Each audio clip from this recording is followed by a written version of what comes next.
વડોદરાના આંગણે chartered accounts માટે એક અત્યંત મહત્વપૂર્ણ રાષ્ટ્રીય પરિસંવાદનું આયોજન કરાયું હતું.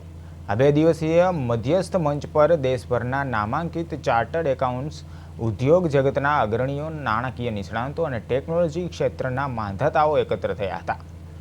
આજના આધુનિક યુગમાં આ કાર્યક્રમનો મુખ્ય ઉદ્દેશ્ય આર્ટિફિશિયલ ઇન્ટેલિજન્સ અને નવી ટેકનોલોજી અને વ્યવસાયિક વિશ્વાસ વચ્ચે એક મજબૂત સંતુલન સ્થાપિત કરવાનો છે, જેથી નાણાકીય વ્યવસાયને વધુ સુદૃઢ અને પારદર્શક બનાવી શકાય. 2 દિવસીય રાષ્ટ્રીય પરિસંવાદ દરમિયાન વિવિધ વિષયો પર વિશેષ સત્રોનું આયોજન કરવામાં આવ્યું હતું, જેમાં મુખ્યત્વે આર્ટિફિશિયલ ઇન્ટેલિજન્સ, ઓડિટ અને એકાઉન્ટિંગ ક્ષેત્રમાં નવી ટેકનોલોજીનો ઉપયોગ કેવી રીતે કરવો, ડિજિટલ ટ્રાન્સફોર્મેશન, કોર્પોરેટ ગવર્નન્સ તેમજ વિશ્વાસ આધારિત નાણાકીય વ્યવસ્થાઓ જેવા ગંભીર અને વર્તમાન સમયના પ્રાસંગિક વિષયો પર ઊંડાણપૂર્વક ચર્ચા કરવામાં આવી હતી.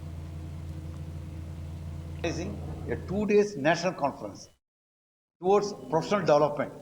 The 2 days conference are multiple sessions where the professional opportunities which are there for chartered accountants, the new age professional opportunities, they are going to be taught to all the chartered accountants here.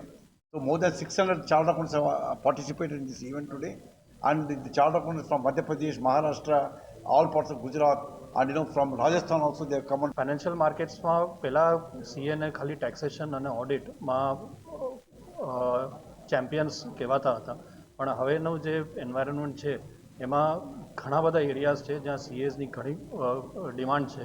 આપણે financial markets લઈએ, capital markets લઈએ, banking લઈએ, technology લઈએ, અમુક industry specific પણ છે કે real estate છે, ને આ બધામાં સીએસની ઘણી બધી ડિમાન્ડ હોય છે. અને અમારો જે સીએનો કોર્સ છે એ પણ આને અટેન્ડ કરે છે. એટલે આજકાલ CAs are not limited only for compliances, but advisory અને કન્સલ્ટન્સીમાં પણ આગળ પડતા